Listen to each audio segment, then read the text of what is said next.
Just so you know, this show is about scary stuff. So don't say I didn't warn you guys. And remember, don't be scared.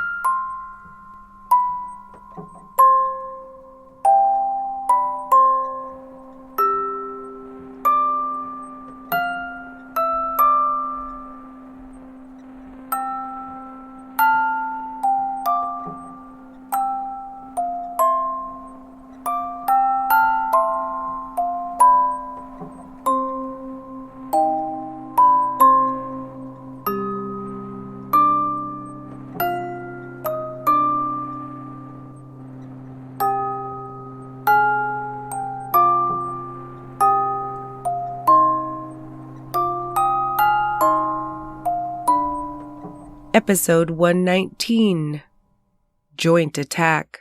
War Baby here with another episode of Murderous Minors. 2021 was a record-setting year for knife violence crimes in London, England. A good number of these deaths could be traced back to feuds that were exacerbated by videos related to gang activity on the internet or to feuds that played out over social media. The trend included an increase in like crimes throughout the area, and a similar case took place roughly 40 miles away and just after the dawn of a new year, on January 3, 2021, the stabbing death of 13-year-old Oliver Stevens by a 13-year-old boy who said he didn't mean to do it. On this episode of Murderous Minors, we look at the murder of Ollie, even though the 3 teens charged in his death are protected by anonymity. One 13-year-old boy, one 14-year-old boy, and one 13-year-old girl faced prosecution once witness testimony, social media exchanges, and video footage were compiled, and investigators ultimately alleged that the girl played an integral part in Ollie's death, although she hadn't been the one wielding the knife. In the days leading up to Ollie's murder, social media apps including Snapchat and House Party were used by the 3 to have group conversations about how much they disliked Ollie, with the oldest of the 3 reportedly saying in a voice message, quote, "I actually hate that kid with a passion. If I was to see him right now, I'd probably end up killing him." The 2 boys had allegedly been videotaped bullying another teen, and Ollie had let that boy's brother know. Over the next 2 weeks, the bullies grew to hate Ollie for it. They came up with a plan for the girl to get Ollie to come to the Bugs Bottom playing fields, a grassy park area just 250 yards from Ollie's home, so that the other 2 boys could attack him.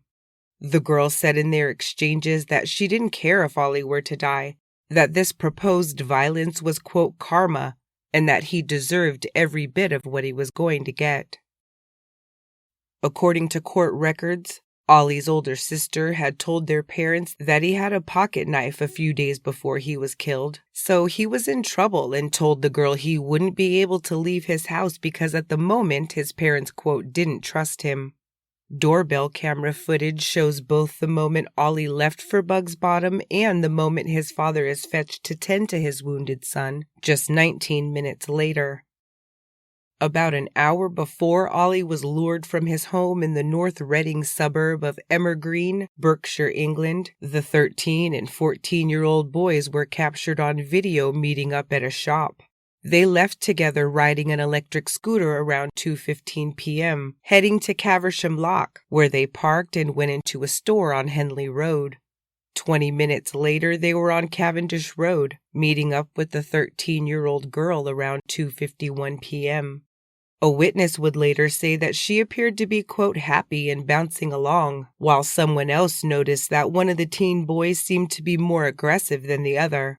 At the same time, however, we know that she had just sent a voice message to someone telling them, quote, "Why am I scared? We're setting up Ollie. I'm scared." The trio then met up with 3 other teen boys on Grove Road and took off down Kidmore Road in Emergreen, walking past the Black Horse pub. 20 minutes later, the group is seen together on Blaynant, just before 3:30 p.m., and just a few minutes before Ollie is captured leaving his home and heading to Bugs Bottom. Once there, the group split up, and the 13 and 14-year-old boy are said to have started to fight with Ollie, with the younger boy later saying that he thought he'd seen Ollie reaching for his waistband.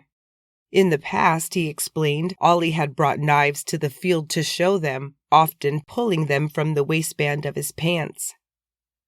The younger boy had a knife with him, which he pulled, stabbing Ollie 2 times, saying later that he thought Ollie, quote, was pulling out a knife. I've seen him with a knife a lot of times before. I jumped out and stabbed him in what I thought was the arm. A nurse on a walk in the park said that the 2 teen boys zoomed past her on the e-scooter, and then when she got to the top of the hill, she saw the 3 boys engaged in a physical fight and could hear Ollie calling his attackers names. She could see the 2 friends attacking Ollie, whom she knew, noticing that one of the blows led to him, quote, grimacing, and said she heard the final blow, after which the attackers fled. At 3:47 p.m., the 2 teen boys can be seen leaving Bugs Bottom on the e-scooter, riding down Hemdene Road. Footage shows that in the next 5 minutes, one of the boys not involved in the altercation called for an ambulance, then retrieved Ollie's father from their home and frantically ran him back to where his son was now dying. The nurse later testified that she'd seen Ollie stumbling, not realizing he'd been stabbed, and saw him fall to the ground with blood coming from his mouth before she began to administer CPR. He was unresponsive and not breathing when paramedics arrived, and they tried to save him right there on the grass for 30 minutes before moving him. He'd been stabbed in the right chest, puncturing his right lung, with the knife leaving a 3.5-inch deep, penetrating wound between his 3rd and 4th ribs. The 6.5-inch wound to his left back punctured his left lung, and either injury alone could have been fatal.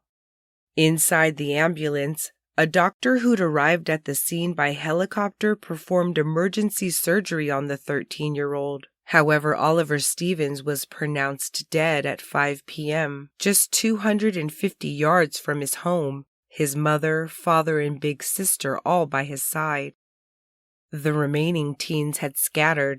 The 13-year-old girl called her mom and was captured on video being picked up by a Range Rover at about 4:10 p.m. 20 minutes later, an officer visited the girl's home for a witness statement, and Ollie's mother called her mother to tell her what had just happened.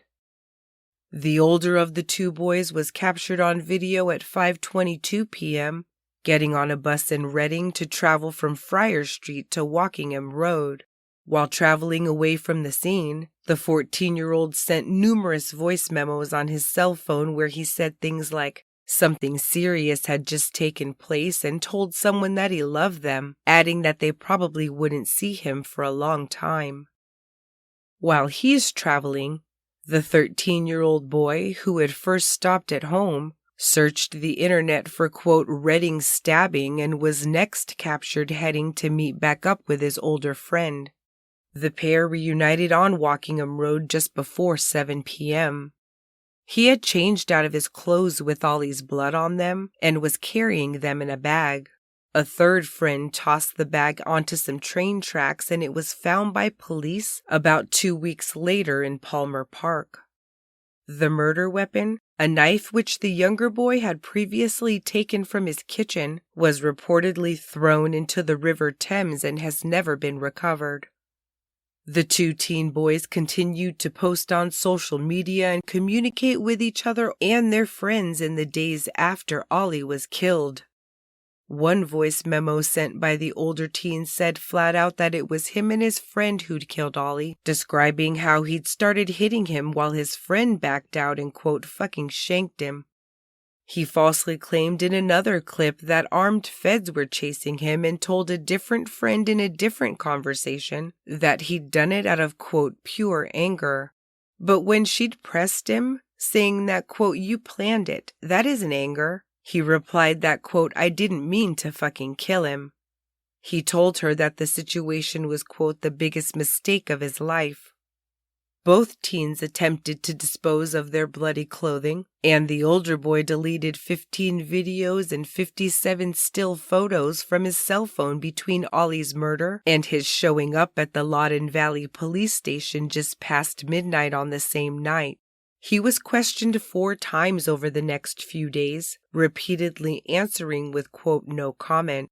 The younger teen was also taken into custody within hours, arrested after police picked him up at his house around 2 a.m.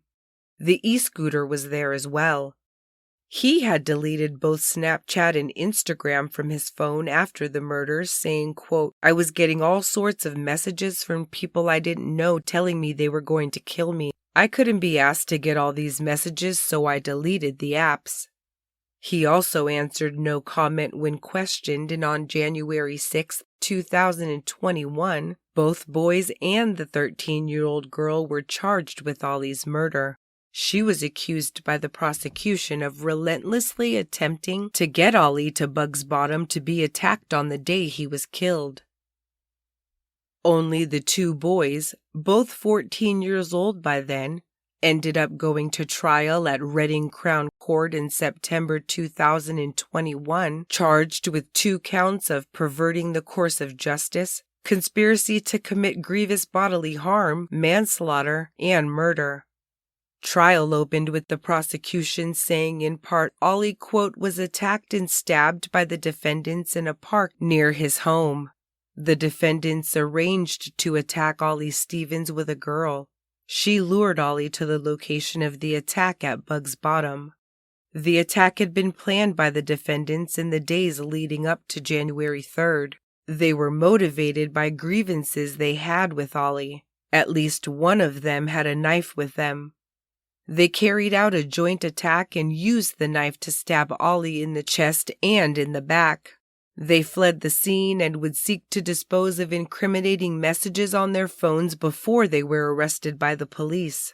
Messages exchanged in the days before the murder indicated that both defendants intended a knife should be used in the attack. From this, the prosecution alleges that each defendant knew about the use of a knife and intended a knife should be used against Ollie. That is precisely what happened. The girl agreed to set up the attack by luring Ollie to a location from his home address where he would be vulnerable to being ambushed by the defendants. Ollie was ambushed by these defendants. He was attacked while the girl stood by, lending assistance by her presence of being there. He was stabbed once to the front and once to the back. This was a joint attack. Both defendants planned this attack knowing a knife would be used on Ollie Stevens. After he was stabbed, the defendants fled the scene, leaving Ollie in the park. They knew of the seriousness of the attack. They set about disposing of evidence that linked them to the attack and the clothes they were wearing during the attack. They were not acting in self-defense. They both intended to cause Ollie at least serious harm. Their ages are not a defense to the charges just because they were 14 and 13 years old. This was not an agreement to have a fight. It was an ambush on Ollie Stevens when he was not expecting it.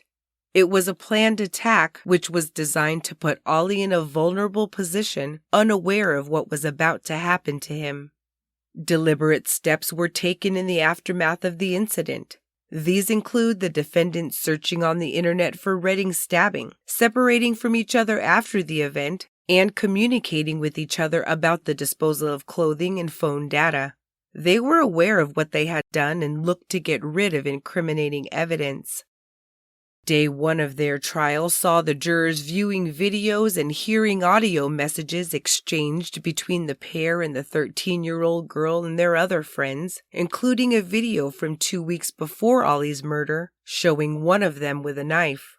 The audio clips included the teen boys saying things like Ollie was going to get slapped up.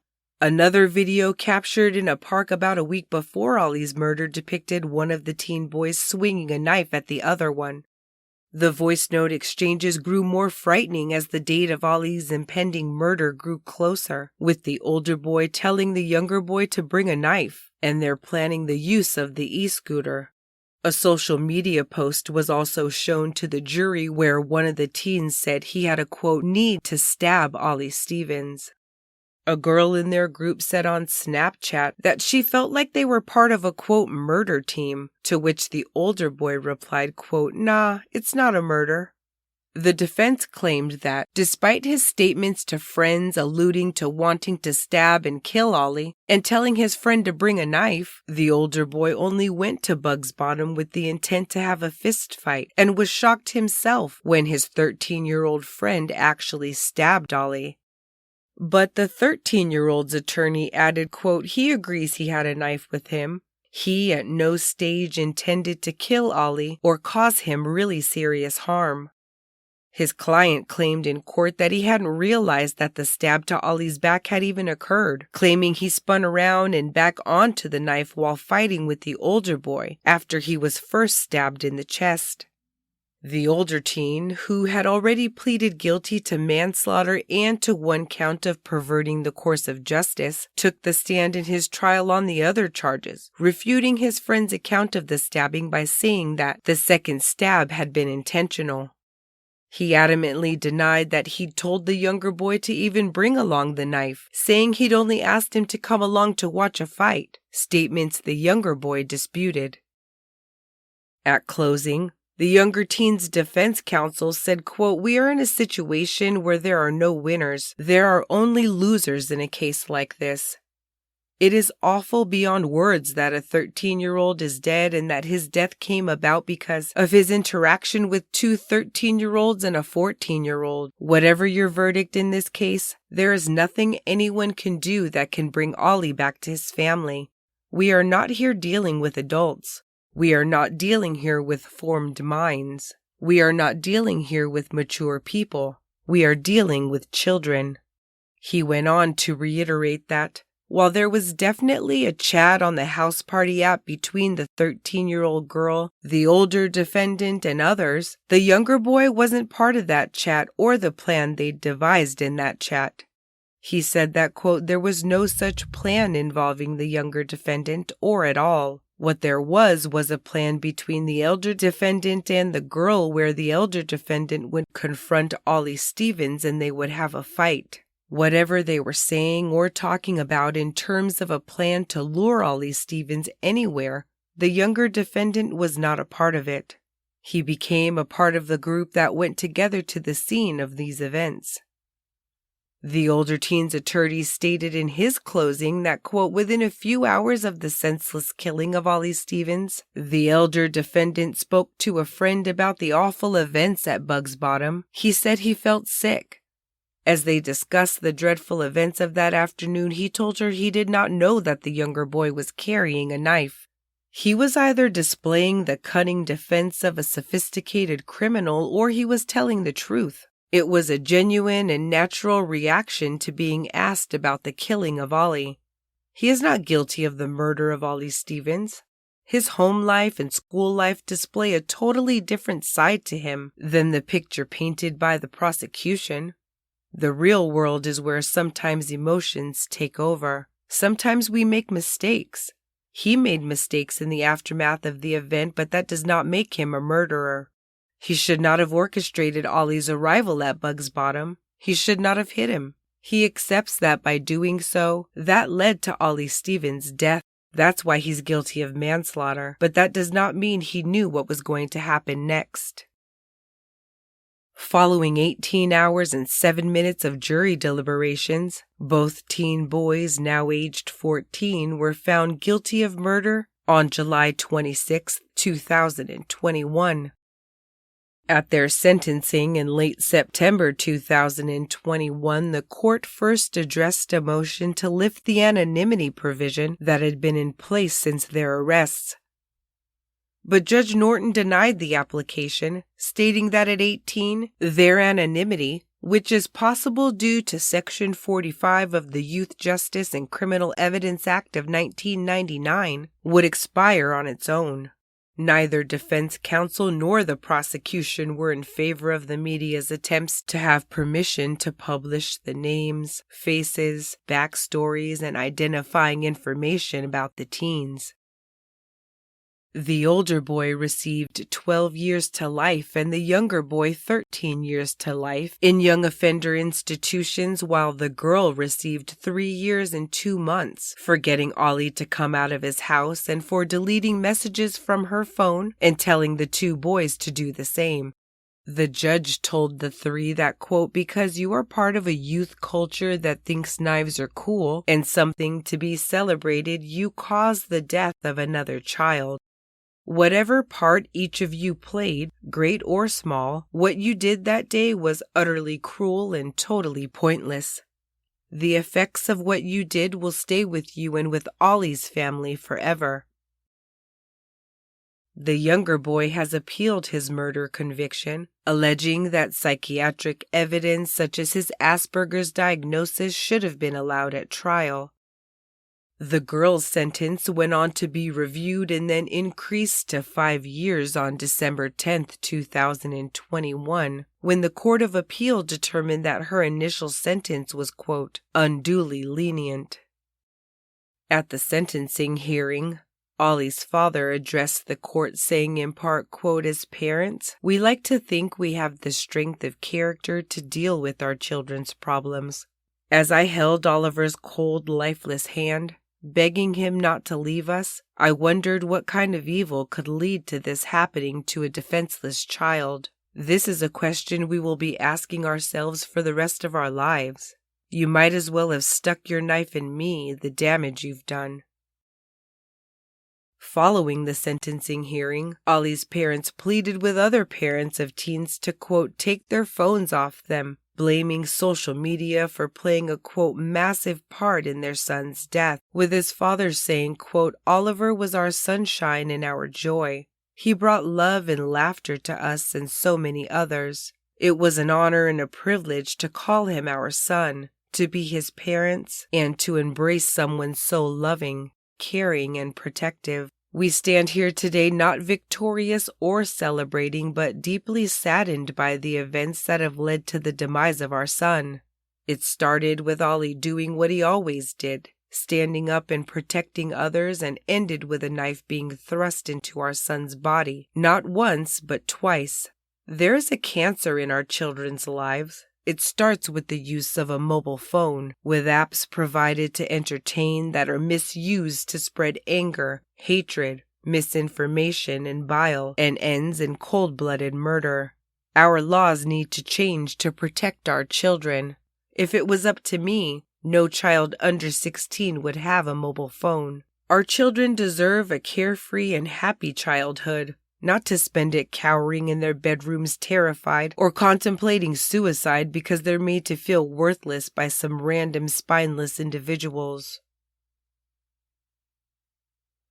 At his funeral, Ollie's father penned a statement that read in part, quote, Ollie left the house with a spring in his step, laughter in his heart, and a love you to Mum. We will remember him this way. What happened next was the stuff of nightmares. A knock on the door shattered our lives with the force of a baby rhino. No one should have to receive news like this or deal with a situation as horrific. But we are blessed as the time we shared with Oliver is our most precious gift. Ollie was our enigma, a square peg in a round hole, a puzzle to be solved, a teenager. We loved him, nurtured and cherished him. We never gave up. Ollie and I would have snippets of conversations about music, culture, travel, and his future. With his autism, I was often left wondering if any of it had sunk in. I shouldn't have worried. The response from the school, his friends, and community had proved he did take it in, but in his own way. We used to talk about his autistic superpower, as we called it. Would he be a techno-whiz, a musician, artist, or mathematical prodigy? It turns out that his gift was the power of love. All of you here are testimony to this. Although this stage of his life was awkward for him, we felt he was finally accepting his autism on the morning of his passing. We had fought this battle and won, but the war was yet to come. Ollie will always be our baby boy, never becoming a man, never to rear a family, build a future, to move away from home, and to travel the world. Grandchildren we will never meet. Ollie wanted children, lots of them, he always said. A whisper of a promise unfulfilled. We are at a loss, but so thankful for the time we had with him. Please remember Ollie as a loving, caring, funny soul who would stick up for the underdog, who would never back down from injustice, prejudice, inequality, or cruelty. We will. God bless you, son. Be a wolf and not a sheep. Float like a butterfly, sting like a bee, fly so very high. We love you, Ollie.